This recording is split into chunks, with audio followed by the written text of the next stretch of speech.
Okay, what we're going to do today is finish up some of the printing stuff from last week. We got the print server going, but we had some problems installing the actual printers. Believe it or not, it did work at home, and I'm just going through it again. We're going to go through it, retest it again, and it seems to be working fine. I'm doing the syntax slightly different on one of the configuration lines. Not a huge deal, but we'll make sure that everybody's able to print from here, both from your server and from your client. Printing the services is one of the main purposes of the servers that we install. We have file and print servers. We want to be able to share files, and we want to be able to print so that we can go through one direction for printing. Let me try to bring up, in fact, let me just talk about one other thing about printing for servers. We talked about this last time, and let's see here. I'm just going to say that's a printer and that's a printer. And then we have our server sitting here, and let's put a couple computers over here. The idea of being able to use a print server, and the print servers are in the middle here, is that the people are able to go from their computer to just the server. And then the server manages all the connections between itself and the different printers. If I have more printers, all I have to do is get them connected to the server, and then all those other devices are able to print to all those printers.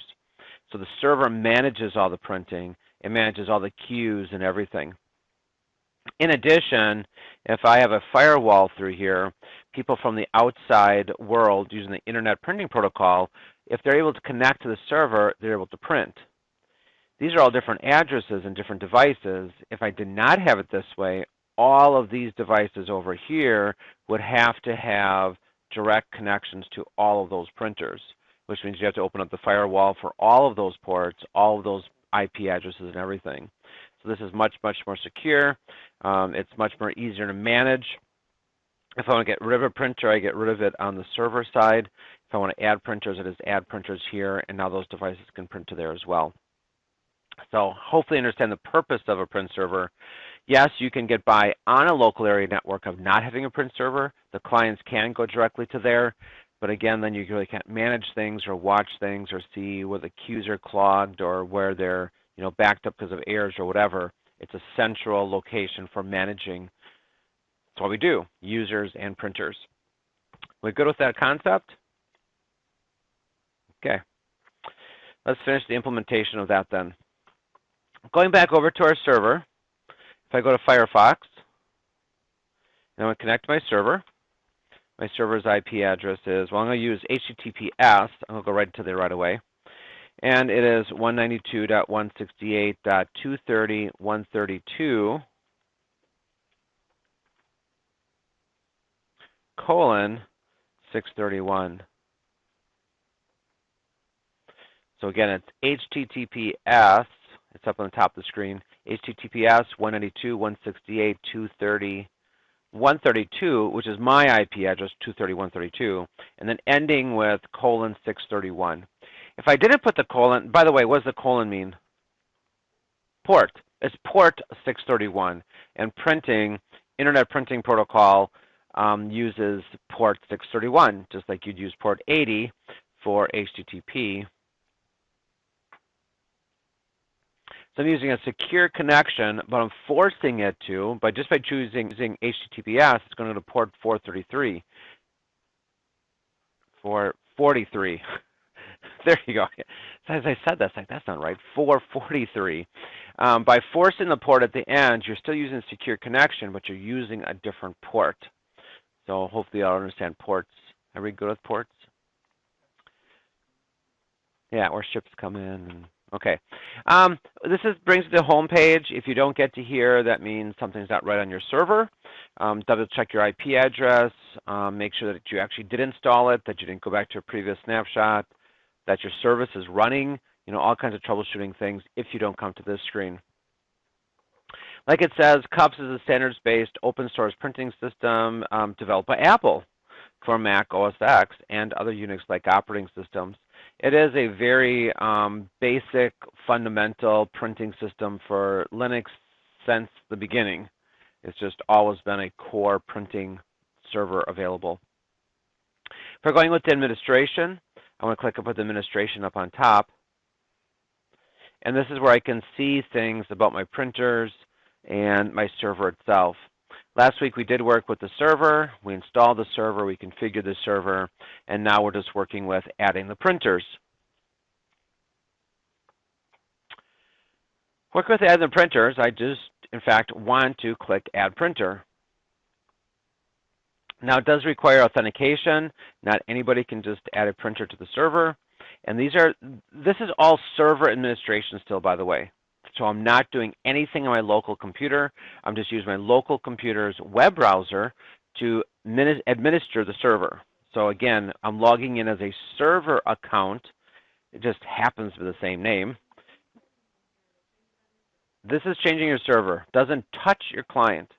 And the advantage of the web-based administration is that you can do it from any web-based tool. You can do this from your phone if you wanted to, or from a tablet, or just a thin client browser-based terminal somewhere. As long as you have a web browser, you're able to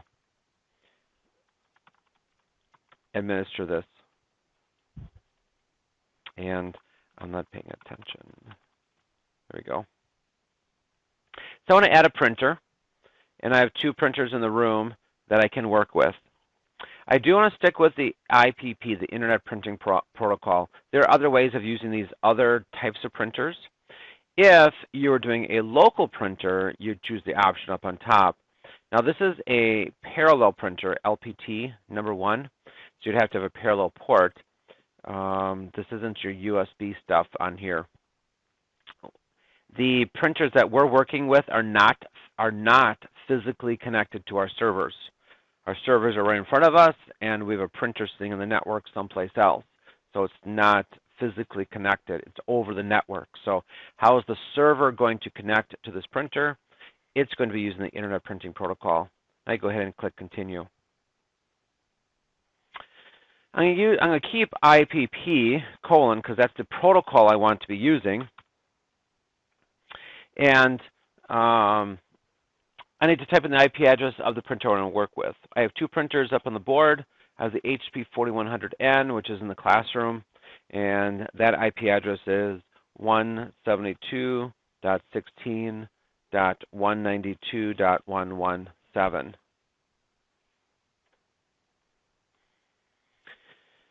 And we tried different things with different ports and the options before. They did work with /IPP. We're not going to include that this time. It's just going to use IPP : / IP address of your printer. Now, before you even got to this far at all, you definitely got to be making sure you're getting to the right IP address of your printer. So you need to be going to your printer, checking the printer configuration page, see what the IP address is, and then from your server, not from the client here, but from your server, see if you can ping it. And again, if you remember, looking at on the diagram here, and it doesn't matter if your client can see the printer or not. This could be on 2 completely different networks, and it doesn't matter if your client can see the printer, so you might not be able to ping the printer from your client computer, but you will need to be able to ping your printer from the server. From this side of the server, can you get to those printers and those devices? Once you have entered that in, IPP : / the IP address, go ahead and click Continue. And it's just going to ask you for a name. This is what's going to show up in the printer list. May contain any printable characters except /, and the space. So it can't be any spaces on there. So if you do want to type something in there that sort of has a space, you have to use an underscore, a dash, something in there. You will not be able to use an HP 4100. I'll put a dash in there. The description is an HP 4100N.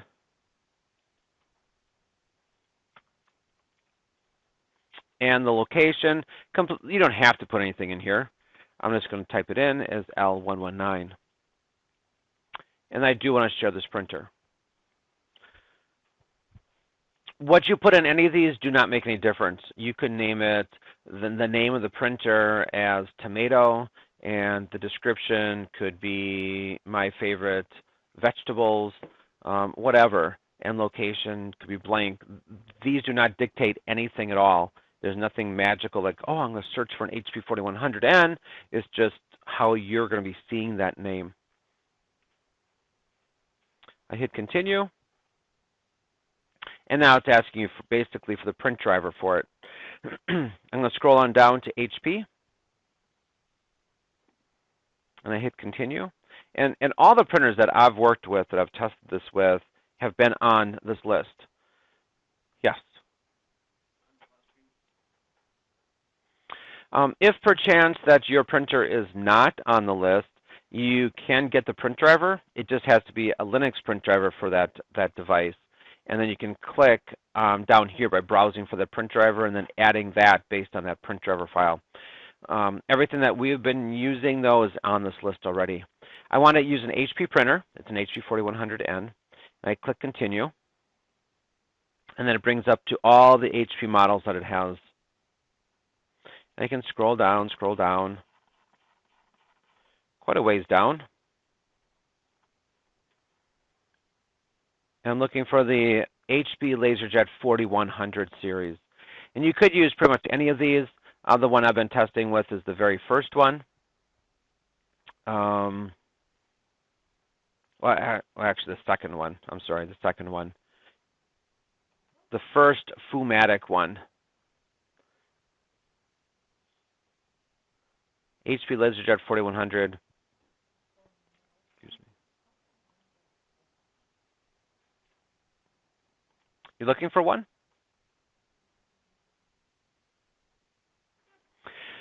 Okay, after I choose my driver, I click Add Printer. And it brings up to set the default options for the HP 4100. The easiest way to do that is to click on the button that says Query the printer for the default options. It sends out the command to the printer, and it comes back with settings, options, whatever.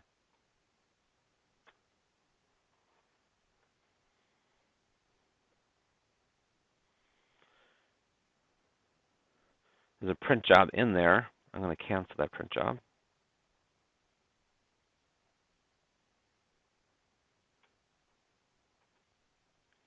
But it shows me my description, location, and those kinds of things.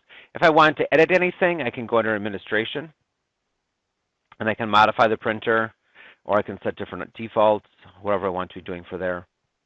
Just for test printing right now, and we're able to distinguish our print jobs as we're testing right now, is under Maintenance. If I click Print Test Page, it tells me that I just did job 21. Now, for the HP printer, it doesn't support IPP version 2.0, which is what it defaults to with Ubuntu. That's okay. It's going to say that it's going to try version 1, and that does seem to be successful. So I printed job 21, and in a minute, job 21 should be coming out on my printer. Yeah, it's accepting other jobs. And it says mine's processing. Let me go check.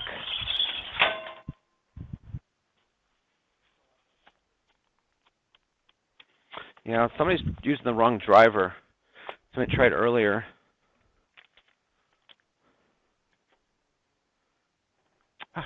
And this is the exact same thing that happened last week. We have a printer jam. And make sure that you're choosing the right driver. Otherwise, it's just printing like this, little line on the top of all these pages. So,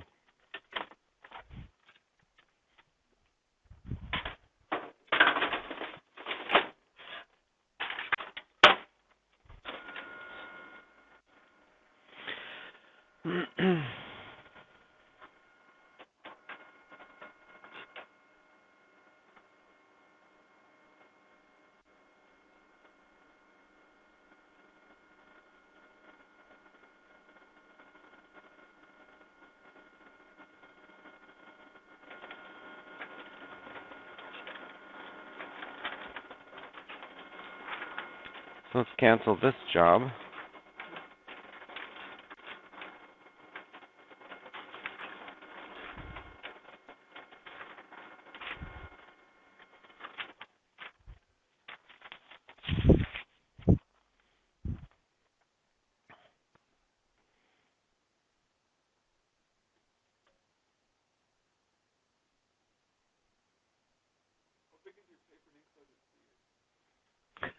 I'm not sure. Okay, it's processing a job.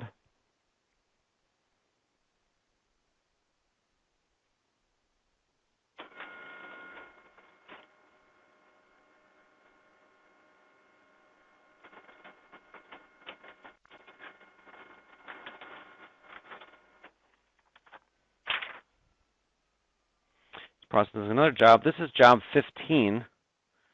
Did somebody send a job 15? Matt, you did? And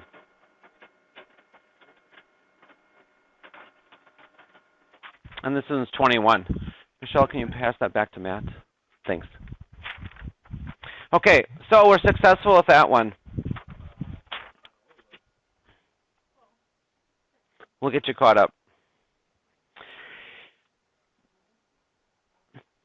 Let me show you a couple other things while I'm in here. If you had other jobs, if you had other printers installed from last week and things weren't working right, let me show you how to administer some of that stuff. If I click on administration up on top here, it doesn't show you all your printers, unfortunately. You actually have to click on manage printers. So underneath printers, manage the printers, and it's going to show you all your printers. And this is the only current one. And again, if you had one from last week configured differently, the best thing to do is delete it and start over. How do you delete it? You click on the printer that you want to get rid of. So you click on the HP 4100, and under administration, you click on delete printer. I'm not going to delete this one because I just installed it. Yeah, I'm not going to. I was debating it. But delete the printer, and it'll delete that printer.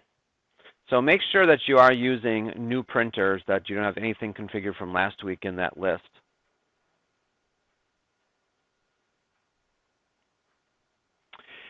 I'm going to walk through the process of installing the other printer. It's the exact same process as we did for the HP. It's just using a different make and model, just to see how that's going to work for you. Clicking on Add Printer.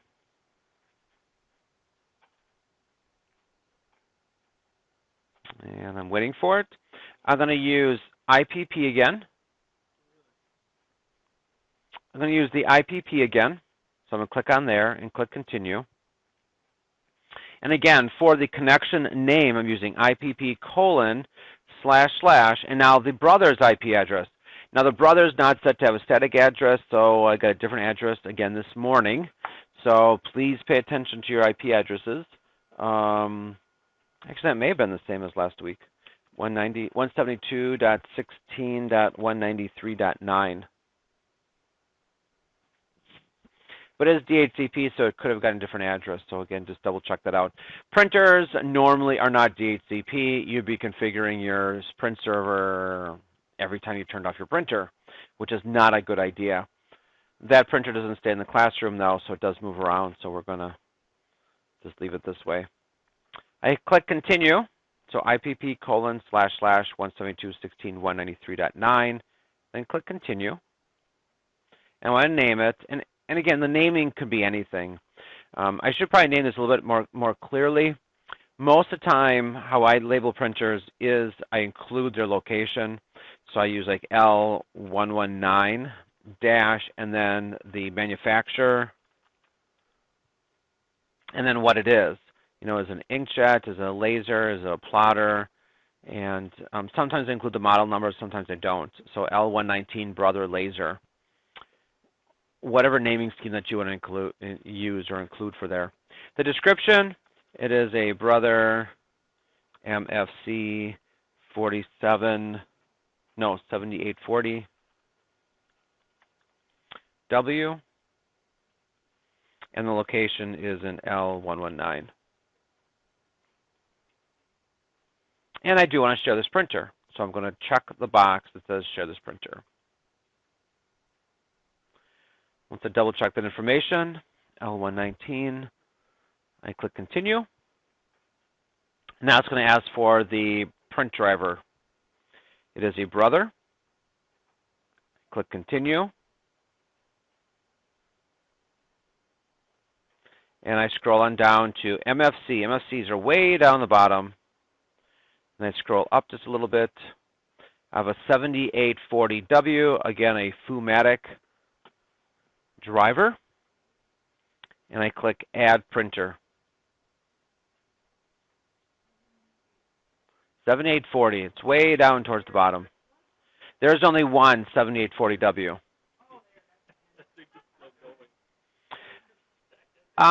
Query printer for default options.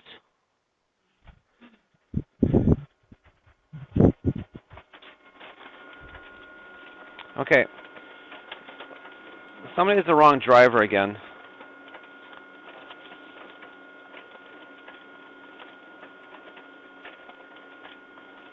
Is somebody using a different 4100 driver other than that very first Fumatic one? Did you try anything different? Okay. So we have number 7 and 11 and 9 and 10, tomato 10. So those are all successful. And then whoever is after that is doing the wrong driver. So who else printed that they didn't get their job?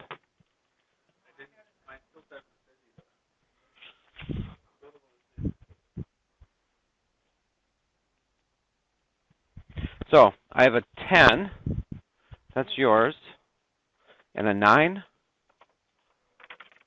and a 7. You had a 9. You had a 9 too? Oh, we had 2 7s. Oh, there are 2 7s.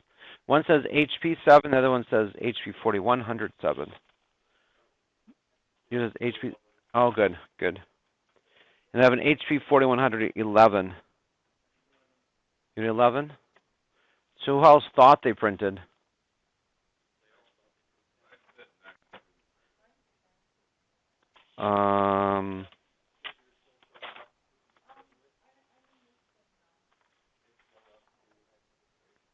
I'd have HP 4109. Do you know what you put? You can look at completed jobs or in process.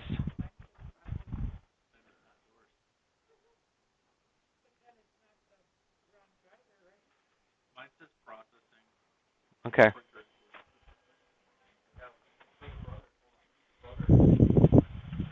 We'll go through those and troubleshoot those individually. Take a look at the brother one. It found the default options. I'm going to test my print a test page.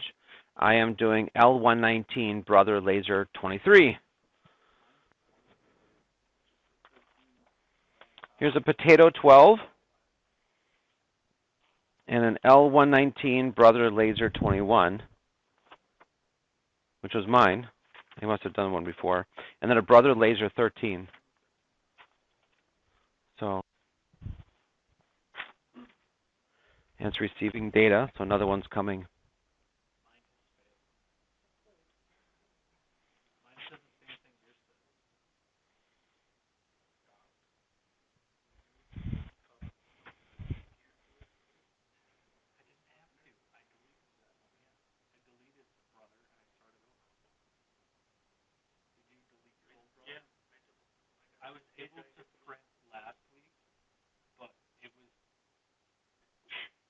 Okay, what we're going to do now is work on the client side. We want to get the client to be able to print to these printers. That's great that the server can, but that doesn't help my client at all.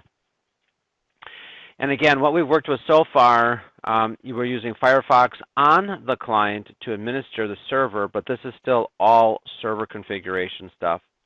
I'm just going to go ahead and close Firefox completely and just bring myself to my regular desktop, my Ubuntu desktop,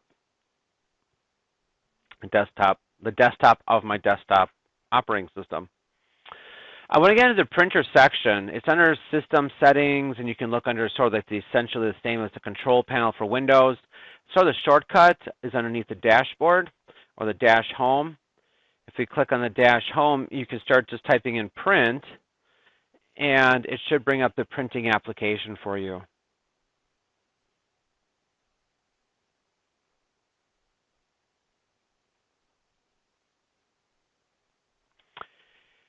Now this is printing for your local computer, so printing localhost. Again, it's similar to Windows, add remove printers. Is everybody on the screen? You good? Okay. And I want to add a printer. There are no printers configured yet, so I want to add a printer. Now to add the printer, I could enter a local, again, if I wanted to connect it to my local parallel port, which doesn't actually exist, or I can choose a network printer. When I choose a network printer, I want to find a network printer. And there's a couple ways of doing this. One is to be able to choose your name, your server name. We don't have DNS installed, so it doesn't resolve the names very well. So we want to be typing in the IP address. And again, DNS would have just certainly simplified our life a lot. Oh, it's 192.168.230.132 is my host. So I'm looking for my server, not the individual printers, even though it kind of like alludes to that. This is the way that you would add a network printer to your Ubuntu desktop, though. So let me clarify that. From this point, I would be able to connect to either of those servers by typing in the IP address of either of those printers. I'm wanting to go to the print server, though, so make sure you type in your server's IP address when you go to find it. And now when you find that server, that print server, you see both of its connections, an IPP connection to the brother and an IPP connection to an HP printer.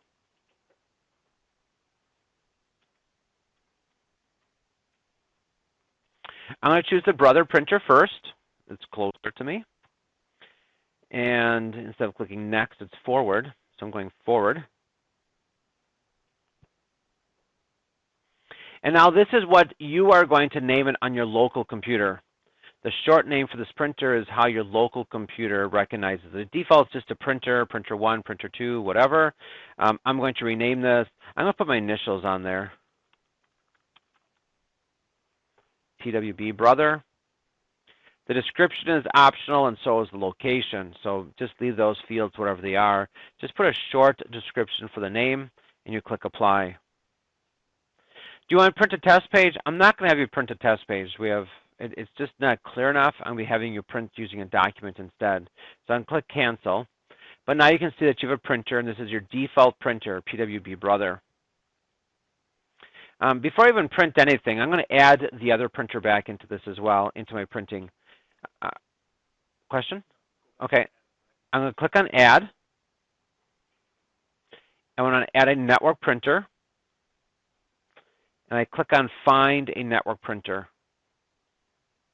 And again, I'm typing in the IP address of my server, not of any of those devices.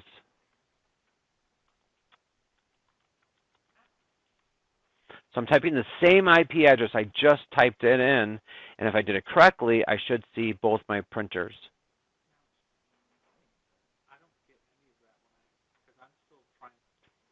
Let me just cancel this. Let's do this again. I'm going to cancel this on my second printer. I'm going to add my HP printer. So I'm going to click Add. And I click on Network Printer. So I want to add a network printer. Now, if you wait enough, it's going to find your server. And it's broadcasting as a print server. And we could just choose this normally in the DNS world. So if I notice that, if I just click on the Ubuntu Paul B, it brings up my printers. If you notice, though, it's using DNS, and we don't have DNS installed and configured. So we have to do an extra step just because we don't have DNS configured. So instead, I'm going to click Find a Network Printer. And more accurately, this really should say Find a New Network Print Server. So whether that's your local printer or an actual physical server that's being your print server. So you're finding a print server. Now, when you find the print server, you want to type in your print server's IP address, which is your server's, your Ubuntu server's IP address. 192.168, and mine is 230.132. That's all you type in this host field.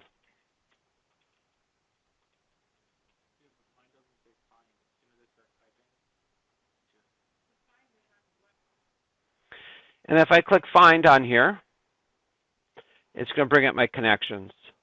And I already did the brother, so I just want to click on the HP one then, whatever you name the HP. Good? Okay, click Forward. Now again, this is my local settings. What do you want it to be called locally? I'm just going to call it PWB HP.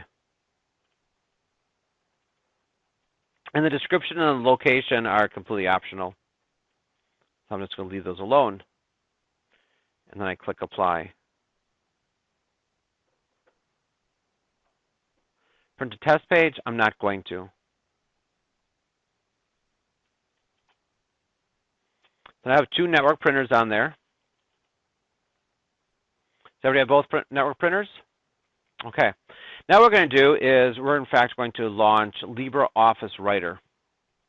You probably haven't been in here yet. We'll click on there.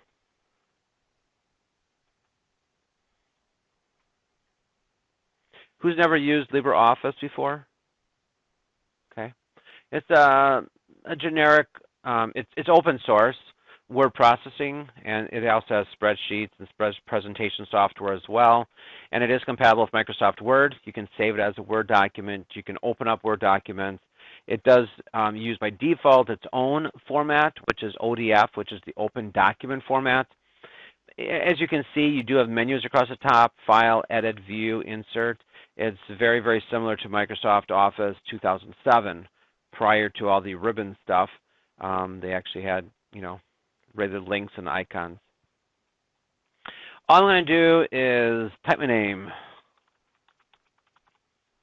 Paul Benfield. I might highlight it, maybe make it bigger. 20-point font.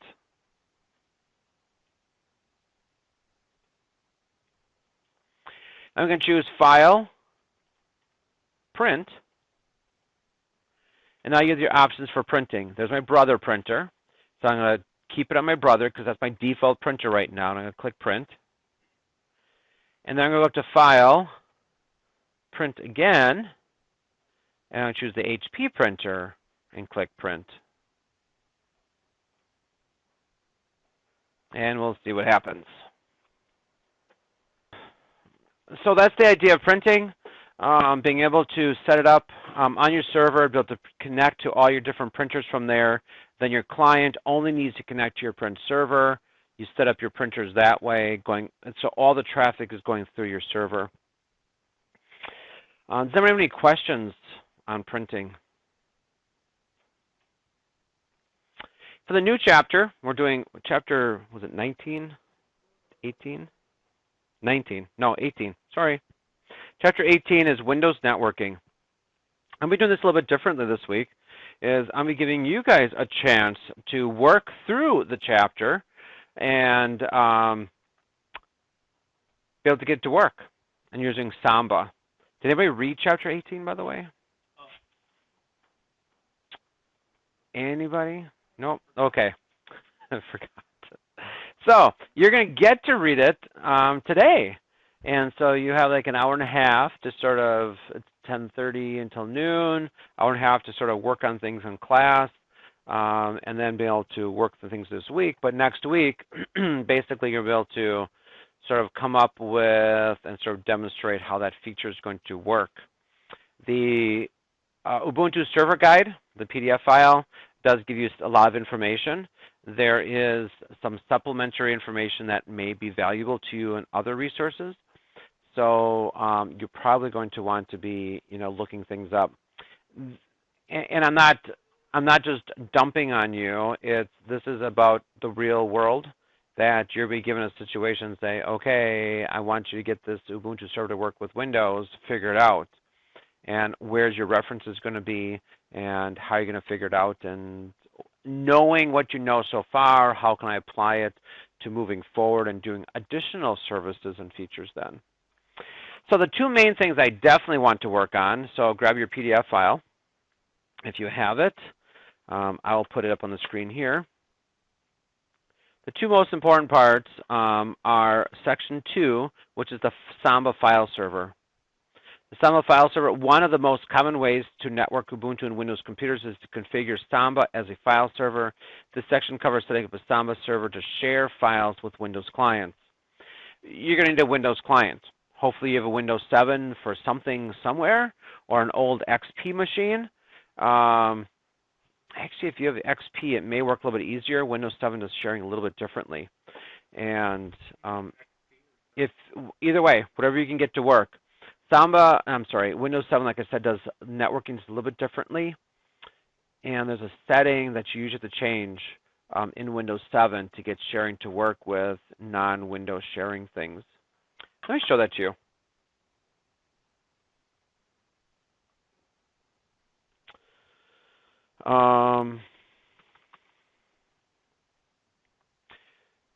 It's going to be under local security policies.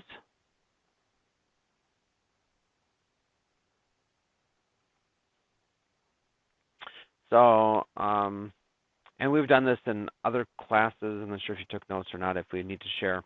But under local security policies, it's local policies, and then security options.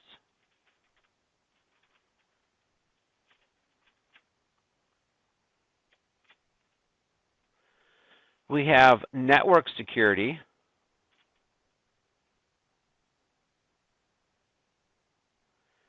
And LAN-MAN authentication level. That's it.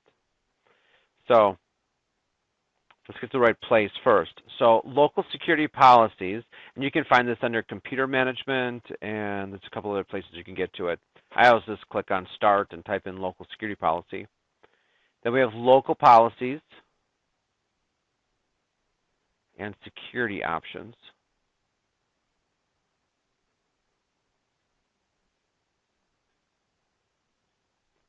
We want to scroll down about 2/3, 3/4 of the way down, and the option that we need to configure is the LAN Manager authentication level. LAN Manager is what allows file sharing to work, and Windows 7 changed it, which is different than the rest of the world.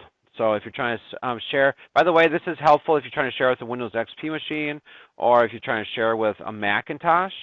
If you have a Macintosh computer in your environment, you need to change the setting in order to share with your Windows device. If you want to share with Novell, you have to change the setting. If you want to share with Linux, I haven't tried this, but you may have to change this here for Linux as well. Since you have to change it for everything else, I imagine you have to do it for them. On the network security LAN Manager authentication level, it's blank by default. And you want to choose the second option, which is you want to send LM and NTLM. And you want to use version 2 session security if negotiated. So it's the second option. It's the long one. Send LM and NTLM. Use NTLM version 2 session security if negotiated. Windows 7 uses the version 2. And what it does by default is it forces everything to be in version 2. Nothing else supports version 2. So this says that it'll only use version 2 if that's negotiated up front. So other devices will be able to connect to it then and do sharing. Everybody have that? You don't have to do, this is on my local computer, and don't do it on your local computer because you're going to do Drive Shield. As soon as you turn off, it goes away. This would be on your virtual machine, your virtual 7, XP. XP, you don't have to do this. This is not a setting that you have to change in XP. If you have an XP virtual machine, go ahead and use that. File sharing is really, really, really easy with XP. 7, it's easy. And sometimes it works and sometimes it doesn't. This is something that you would have to change, though. Okay, continuing on. So that's the Samba. The server will be configured to share files with any client in the network without prompting for a password. It's an open share. So you set up a share and you say, I want to share this. Anybody can access it, and the share walks you through that, the installation, then the configuration of it. It doesn't actually tell you how to use it. It does a little bit. Well, no, it doesn't. So you probably have to look up some resources of, what's the best way to use on the client side, especially on the Windows side. The second part is our ever favorite printing, Samba print server. Another use for Samba, and we call it Samba. By the way, it's SMB is really what it is, but we call Samba is the Linux variation of that. Another common use of Samba is to configure to share printers, either locally or over the network. You'll configure this section. We'll configure Samba to allow any client in the local network to use installed printers without prompting for username and password, and so on. And then it goes through the installation and configuration process. Not a whole lot on the usage side, so you have to double check and find other resources for the usage side. So what are your, let's see. So the other sections on here, those are the two most important, Section 2 and Section 3, simple file sharing and simple printer sharing. The fourth section deals with securing Samba. It deals with security levels of how you can set it up so that there's two security levels available for the Common Interface File System, or CIFS, network protocol. There's user level and share level, and then how you can implement that. And the next section is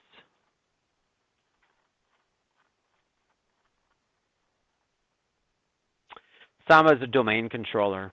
This we're not going to be getting into. This is a Windows Active Directory type stuff, and it's going to be acting like the old Windows NT, so pre-Active Directory, but it's going to act as a domain controller.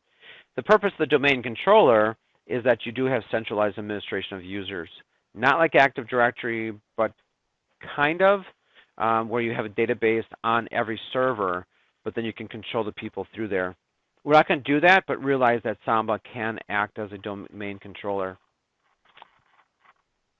So as I think about it, I definitely want to do those first two, the file sharing and the printer sharing.